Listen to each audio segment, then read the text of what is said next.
السلام علیکم ورحمۃ اللہ وبرکاتہ۔ ڈیلی ون پیج کے شعبے سے آج کے پیج کا نمبر ہے 478۔ سورۃ فصلت، آیات ہے 12 سے لے کر 20 تک۔ اعوذ باللہ من الشیطان الرجیم۔ فقضاهن 7 سماوات في يومين وأوحى في كل سماء أمرها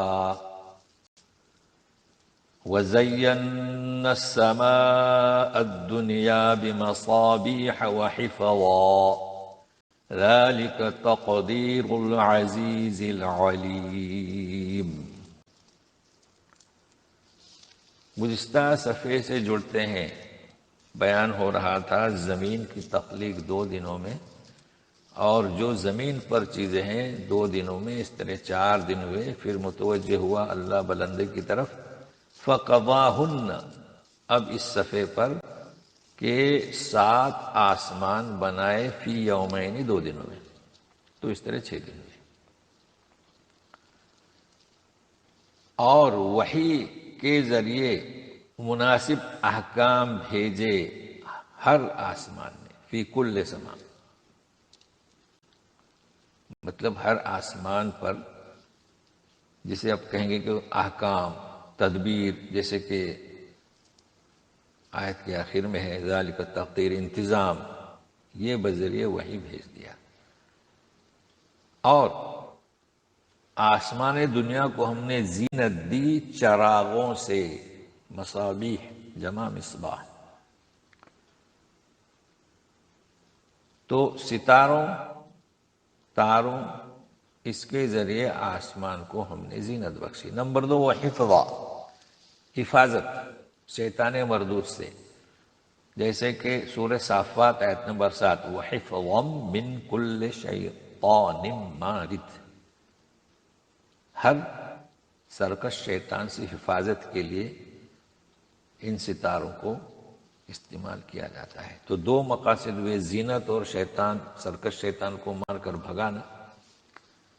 تیسرا، سورہ انعام میں جائیے، آیت نمبر 96، وَهُوَ الَّذِي جَعَلَ لَكُمُ النُّجُومَ لِتَهْتَدُوا بِهَا فِي ظُلُمَاتِ الْبَرِّ وَالْبَحْرِ، وہی تو ہے جس نے تمہارے لیے تاروں کو، ستاروں کو بنایا تاکہ تم راستہ معلوم کرو ستاروں کے ذریعے، زمینی سمندری سفر میں، اس کی اندھیریوں میں۔ جی، تو یہ 3 مقاصد قرآن میں ایک جگہ نہیں، 2-3 جگہ بیان ہوئے ہیں۔ باقی رہا فالگیری، یہ شیطانی کام، شیطانی حرکت ہے۔ یہ ذالک تقدیر، یہ تدبیر اس عزیز اور اس خوب جاننے والے کی ہے، وہ ایسا غالب ہے کہ اس کے فیصلے کو کوئی رد نہیں کر سکتا، اور علم کی بنیاد پر۔ تو اے رسول، اس قدر کھول کھول کر سمجھانے کے بعد بھی اگر وہ منہ موڑتے ہیں تو ان سے کہیے، تو سنیے اگلے آیت میں، فَإِنْ أَعْرَضُوا فَقُلْ أَنذَرْتُكُمْ صَاعِقَةً مِثْلَ صَاعِقَةِ عَادٍ وَثَمُودَ۔ اگر انہوں نے منہ پھیر لیا تو اے رسول، آپ ان سے کہیے کہ میں تمہیں آگاہ کرتا ہوں، ڈراتا ہوں کڑک عذاب کی، صاعقہ، مثل صاعقۃ عاد، عاد اور سمود کے عذاب کے کڑک کی طرح۔ اب یہ جو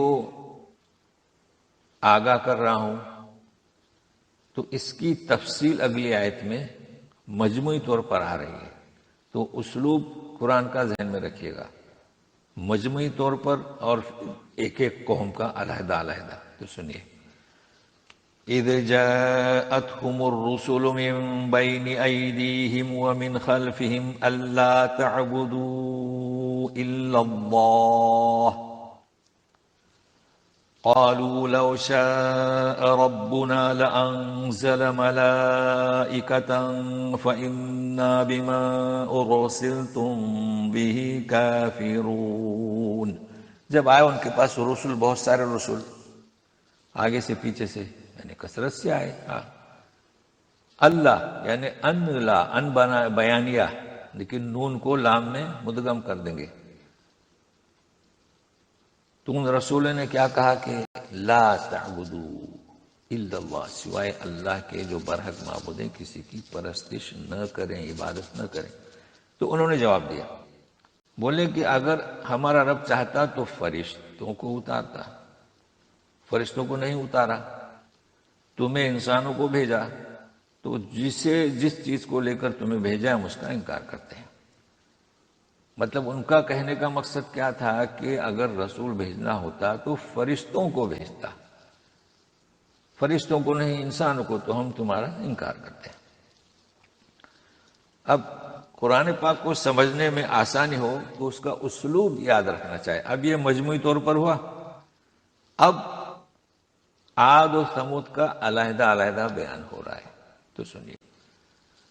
فَأَمَّا عَادٌ فَاسْتَكْبَرُوا فِي الْأَرْضِ بِغَيْرِ الْحَقِّ وَقَالُوا مَنْ أَشَدُّ مِنَّا قُوَّةً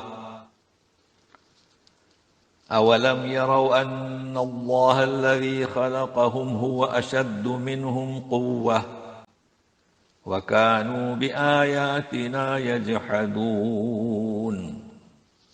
رہے عاد، قوم عاد، گھمنڈ کیا زمین میں ناحق. ناحق یعنی انہیں گھمنڈ کرنے کا کوئی حق ہی نہیں پہنچتا ہے، مخلوق ہیں، کمزور ہیں.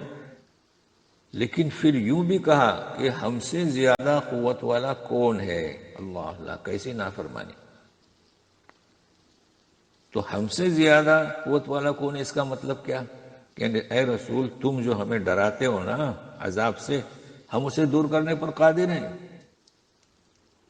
تو کیا انہوں نے یہ نہیں سوچا، غور نہیں کیا کہ وہ اللہ جس نے انہیں پیدا کیا وہ ان سے زیادہ قوت والا ہے.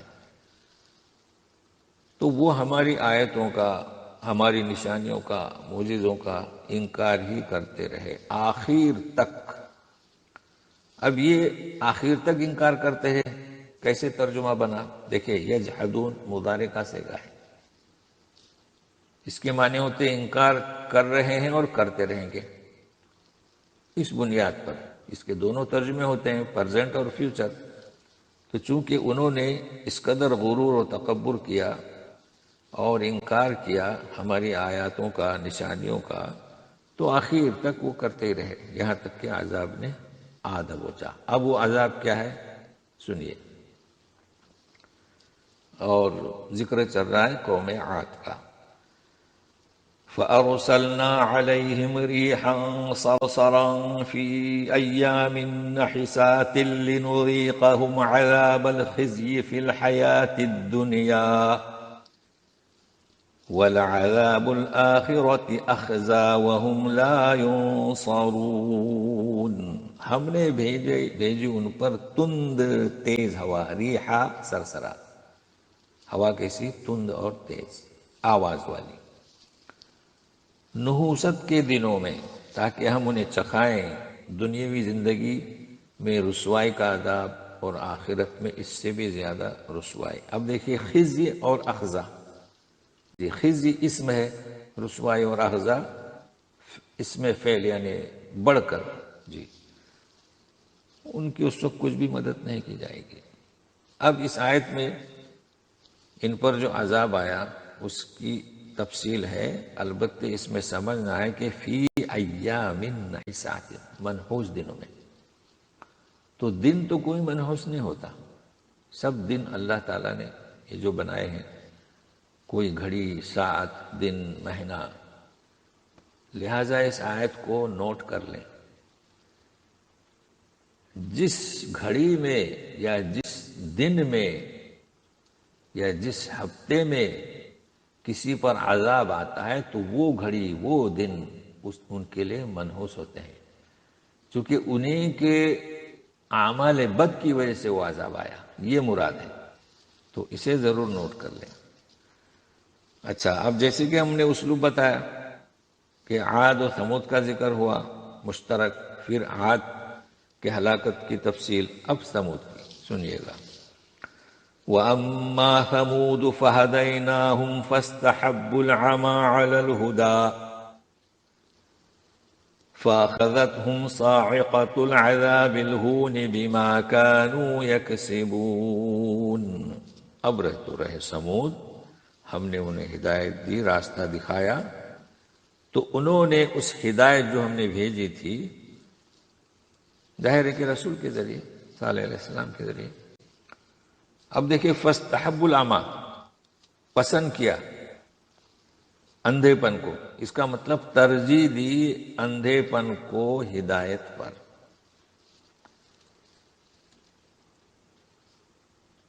تو دبوچ لیا رسوا کن عذاب کی کڑک نے، بسبب اس کے کہ جو ان کے اعمال تھے، جو کرتوت کرتے تھے۔ تو انہوں نے کیا کیا تھا کہ خود ہی مانگا معجزہ، اونٹنی پیش کی گئی تو اس کی کوچے کاٹ دی، مار دیا، تو حجت قائم ہو گئی ان پر۔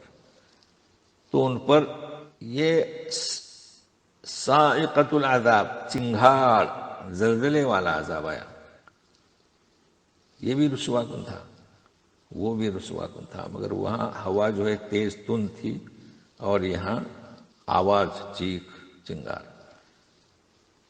تو اس طریقے سے علیحدہ علیحدہ کر کے تشریح کی گئی ہر قوم کی۔